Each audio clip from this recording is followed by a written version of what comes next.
बच्चों, आज हम जानेंगे क्लास 8 से सोशल साइंस से चैप्टर 2 का सारांश और उसके प्रश्नों के उत्तर, जिसका शीर्षक है धर्मनिरपेक्षता की समझ।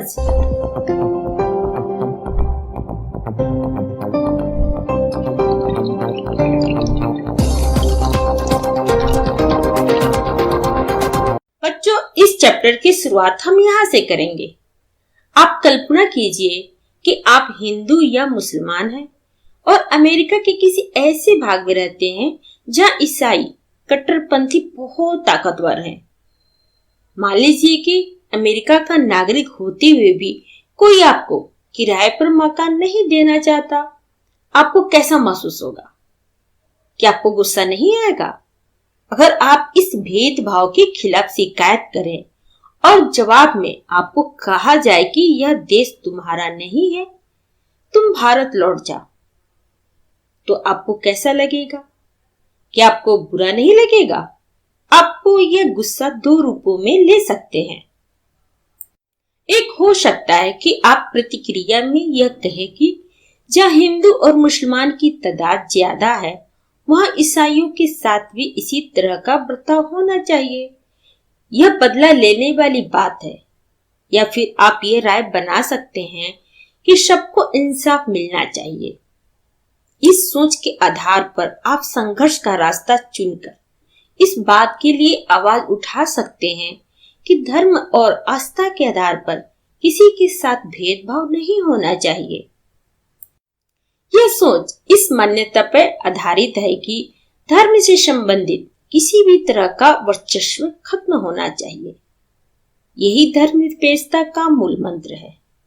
इस अध्याय में हम यही चर्चा करेंगे कि भारतीय संदर्भ में इसका क्या अर्थ है।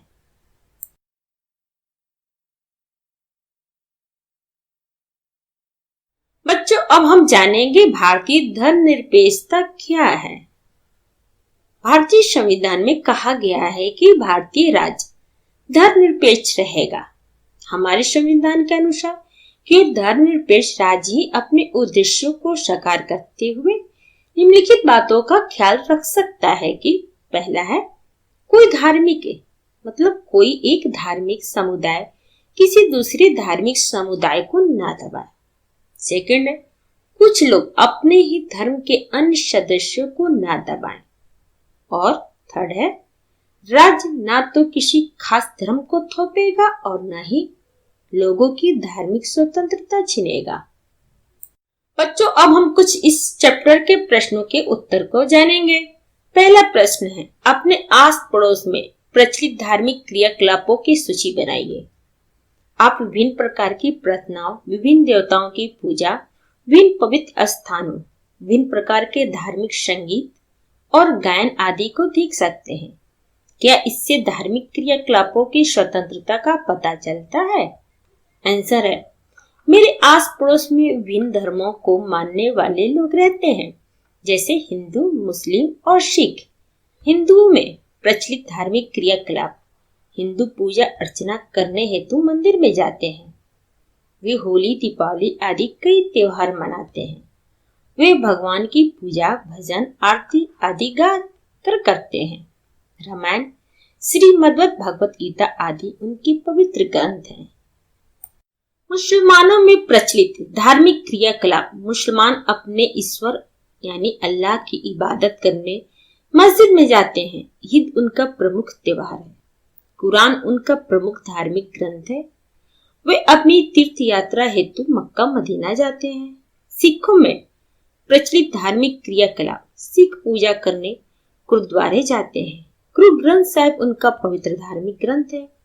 वे गुरु नानक जयंती व गुरु गोविंद सिंह जयंती बड़ी धूमधाम से मनाते हैं। हाँ, इससे धार्मिक क्रियाकलापों की स्वतंत्रता का पता चलता है। सेकंड प्रश्न है, अगर किसी धर्म के लोग यह सोचते हैं कि उनका धर्म नवजात शिशुओं को मरने या मारने की छूट देता है, तो क्या सरकार किसी तरह का दखल देगी या नहीं? अपने उत्तर के समर्थन में कारण बताइए।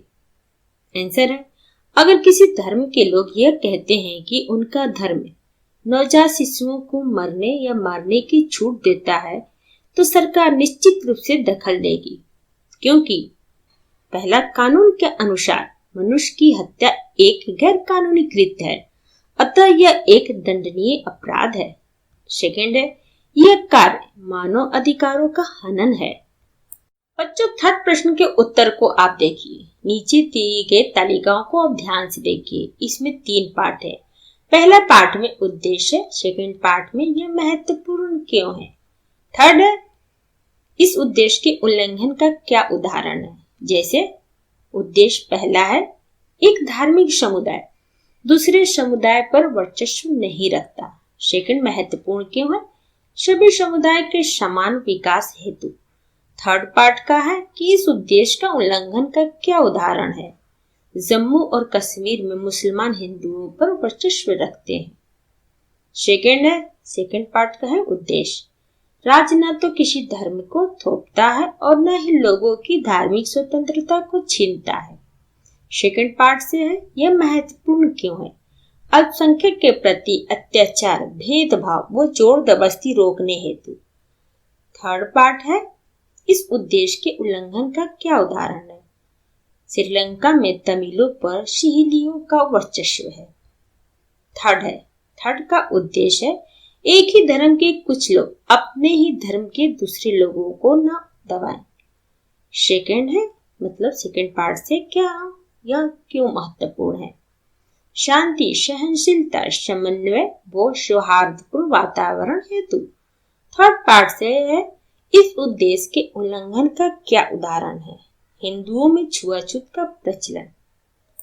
4 प्रश्न है, अपने स्कूल की छुट्टियों के वार्षिक कैलेंडर को देखिए। उनमें से कितनी छुट्टियां विभिन्न धर्मों से संबंधित हैं, इससे क्या संकेत मिलता है।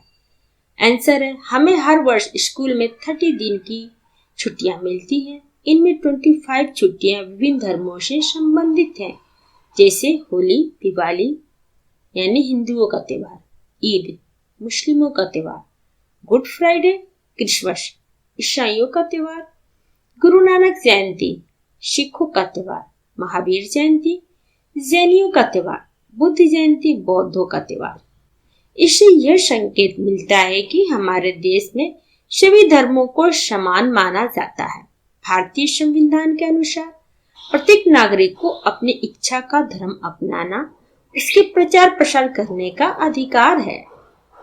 5 प्रश्न है, एक ही धर्म के भीतर अलग अलग दृष्टिकोणों के कुछ उदाहरण देने। आंसर, एक ही धर्म के भीतर अलग अलग दृष्टिकोणों के उदाहरण निम्नलिखित हैं। पहला है, हिंदू धर्म के लोग वैष्णव यानी विष्णु के भक्त, वो शैव मतलब शिव के भक्त में विभाजित हैं। सेकंड है, मुसलमान शिया व सुन्नी संप्रदायों में विभाजित है। थर्ड है, बौद्ध धर्म को मानने वाले महायान व हीनयान विभाजित हैं।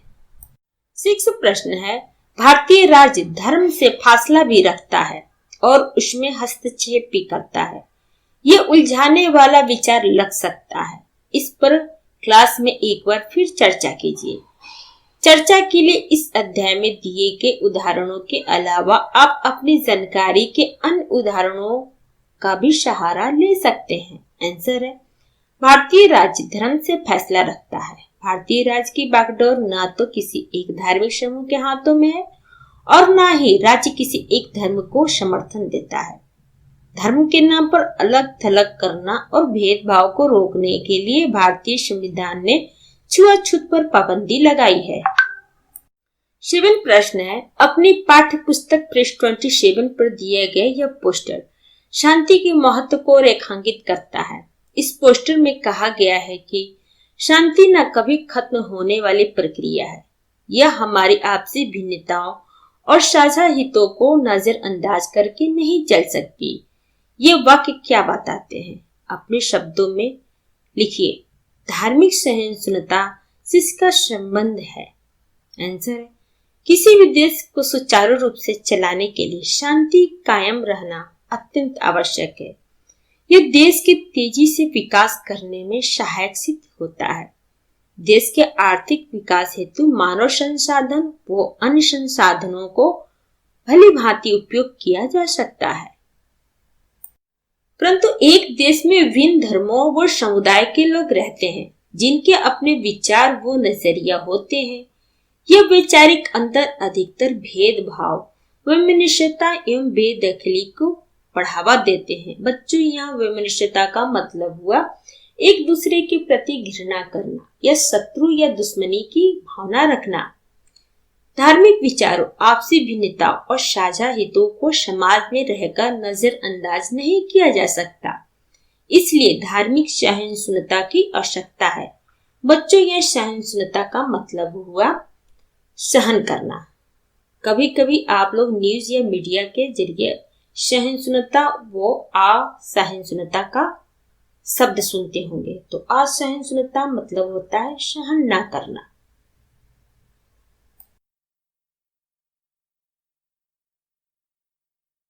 आपको मेरा ये वीडियो अच्छा लगा हो तो लाइक करें, या फिर कोई डाउट हो तो आप हमें कमेंट बॉक्स में लिख कर बताएं। अगर आप पहली बार मेरे चैनल पे आए हैं तो सब्सक्राइब करें और बेल आइकन को प्रेस करें, जिससे आपको मेरे नए वीडियो का नोटिफिकेशन सबसे पहले मिले। थैंक यू बच्चों, फिर मिलते हैं अगले वीडियो में।